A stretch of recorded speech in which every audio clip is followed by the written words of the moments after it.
On poursuit ce Lex Inside, on va parler crypto-actifs, une opportunité pour la trésorerie des entreprises avec mon invité Stéphanie Neymarck-Attias, fondatrice du cabinet Commit. Stéphanie, bonjour. Bonjour Arnaud. Alors les crypto-actifs offrent aux entreprises une opportunité de diversifier leur trésorerie, mais cette stratégie innovante implique des choix juridiques, fiscaux et comptables à bien encadrer. On va en parler ensemble. La première question que j'ai envie de vous poser, c'est pourquoi les entreprises doivent adopter les crypto-monnaies en matière de trésorerie? Alors, c'est vrai qu'on constate de plus en plus que les dirigeants d'entreprises qui eux-mêmes investissent à titre personnel dans les cryptoactifs s'interrogent sur l'opportunité de diversifier leur trésorerie justement avec ce nouvel actif. À ça, je vois trois raisons principales. La première, c'est l'inflation. La deuxième, c'est le rendement. Et la troisième, c'est l'international. Alors, je m'explique un petit peu. L'inflation, tout simplement parce que contrairement à d'autres devises traditionnelles, fiduciaires, eh bien, il n'est pas possible d'émettre ce type de monnaie de façon illimitée. Par exemple, pour les bitcoins, on ne peut pas avoir plus de 21 millions d'unités. Et c'est la raison pour laquelle, d'ailleurs, en Amérique latine, on voit que la perte de confiance dans les monnaies traditionnelles implique un volume de plus en plus important dans les échanges en crypto-monnaie. Ensuite, je vous le disais, la deuxième raison, c'est le rendement, puisque même si cet actif est très volatile, il offre de grosses perspectives de gains.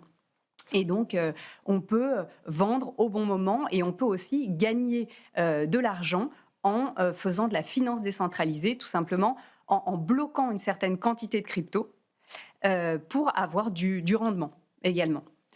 Et puis le dernier point, c'est l'international. C'est tout simplement que 24 heures sur 24, 7 jours sur 7, on peut faire des transactions en crypto-monnaie, ce qui n'est pas le cas pour les monnaies classiques. Bon, on vient de voir les avantages de ces crypto-monnaies. Si on veut se lancer, quelles sont les précautions à prendre? Alors, il y a un cadre juridique à mettre en place, effectivement. La première chose à faire dans une entreprise, c'est d'adapter ses statuts. Tout simplement pour protéger le dirigeant d'une éventuelle faute de gestion et assurer une certaine transparence vis-à-vis des associés. Donc, tout simplement dire, on projette d'investir une certaine partie de la trésorerie en crypto-monnaie. Bien entendu, ça doit être encadré. Et puis ensuite, on va essayer d'avoir les bons outils pour assurer une traçabilité de ce type d'opération, puisque les règles comptables et fiscales sont un petit peu spécifiques. Alors, on a vu les précautions juridiques à prendre. Quels sont les enjeux comptables et fiscaux? Alors, le premier enjeu, c'est d'avoir un suivi de toutes les opérations, parce qu'en cas de contrôle, il faut être très rigoureux sur les informations, les justificatifs pour chaque transaction.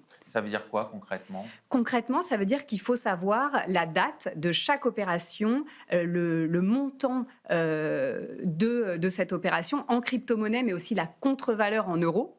Et puis tout ça, ça va permettre ensuite d'appliquer les règles comptables et fiscales qui s'imposent.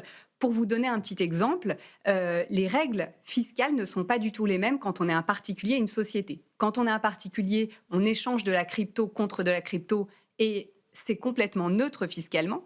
Mais quand on est une entreprise, chaque opération doit être comptabilisée. Donc c'est pour ça qu'on a besoin d'outils et d'être entouré d'experts qui s'y connaissent dans ce domaine. Alors, être entouré d'experts, des outils, mais fondamentalement, c'est quoi les clés de la réussite? Les clés de la réussite, c'est d'abord une bonne gouvernance, c'est-à-dire qu'il faut savoir précisément qu'est-ce qu'on recherche. Est-ce qu'on cherche à avoir du rendement? Est-ce qu'on cherche à avoir un nouveau moyen de paiement avec ses clients, ses fournisseurs? Et quel est le pourcentage de la trésorerie qu'on est prêt à investir de façon sécurisée dans ce type d'actifs?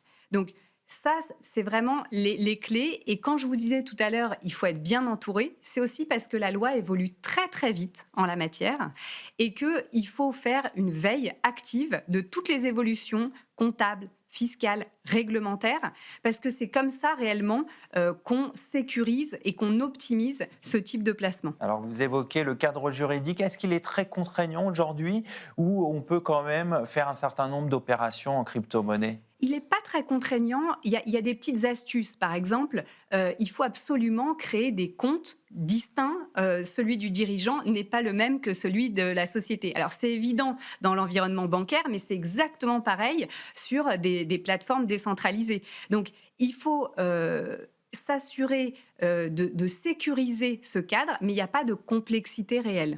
Donc, si on veut se lancer, on peut y aller, évidemment, en respectant les consignes que vous avez indiquées. Tout à fait, tout à fait. On est là justement pour aider les dirigeants d'entreprise qui veulent profiter de cet outil de diversification, mais en se sécurisant, en évitant les fautes de gestion, en évitant le manque de justificatifs en cas de contrôle et en se tenant informés de toutes les nouveautés. Et c'est pour ça qu'au sein du cabinet Commit, on accompagne nos clients de cette façon.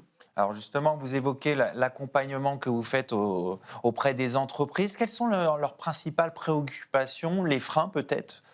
Alors, leur principale préoccupation, c'est de savoir déjà si c'est possible, quels sont les risques. Parfois aussi, du point de vue fiscal, on s'interroge sur est-ce que l'administration va voir ça d'un mauvais œil d'avoir investi une partie de sa crypto. En fait, c'est une forme de placement comme un autre, donc il faut le maîtriser, mais c'est totalement possible. Et puis ensuite, il faut évidemment informer ses partenaires. Et quand je dis partenaires, il s'agit des experts comptables, mais aussi des banques qui, elles, vont assurer la lutte contre le blanchiment et contre le financement du terrorisme. Donc, elles ont des obligations, elles aussi. Et pour éviter un blocage des opérations, il faut qu'elles soient informées de cette nouvelle façon de gérer la trésorerie. Je dirais que de façon générale, ça se passe très bien. Il y a même des clients, des prestataires, des fournisseurs qui ont envie d'avoir cette nouvelle forme d'échange avec les entreprises. Et j'imagine que c'est aussi bien pour les petites entreprises que les plus importantes ? Totalement. Tout type de taille d'entreprise peut investir dans les cryptoactifs, mais il y a quand même quelque chose à garder en tête, c'est qu'il faut garder une certaine proportion entre ce qu'on est prêt à investir et l'activité de l'entreprise pour préserver son fonds de roulement. Puisque, bien évidemment, vous allez continuer à payer vos salariés en euros, vous allez continuer à payer vos impôts en euros, donc vous ne pouvez pas engager toute votre trésorerie dans ce type d'actifs. Aujourd'hui, on ne peut pas faire de la 100% crypto-monnaie pour être un peu trivial. Pas du tout. Déjà, la volatilité fait que on va éviter de faire ce type de choix, mais il faut quand même se poser la question de la rentabilité et donc garder cet équilibre entre sécurisation et optimisation. Et vous pensez, pour finir, il y aura une évolution dans justement la façon de payer ces fournisseurs avec plus de crypto-monnaies ? Je le vois déjà très régulièrement. Hein. Les fournisseurs qui acceptent d'être payés en crypto-monnaie, ça fonctionne très bien. Et je vous le disais, à l'international, ça permet de faciliter les transactions. Il y a aussi un autre avantage, c'est que comme il y a moins d'intermédiaires, il y a aussi moins de frais de transaction et on évite aussi la problématique des coûts liés au change de monnaie. Donc, c'est aussi une façon d'optimiser financièrement ces opérations avec ses partenaires. On va conclure là-dessus. Merci Stéphanie Neymar-Katia. Je rappelle que vous êtes fondatrice du cabinet Commit. Merci beaucoup Arnaud. C'est la fin de cette émission. Merci de votre fidélité. Restez curieux et informés. À très bientôt sur Be Smart for Change.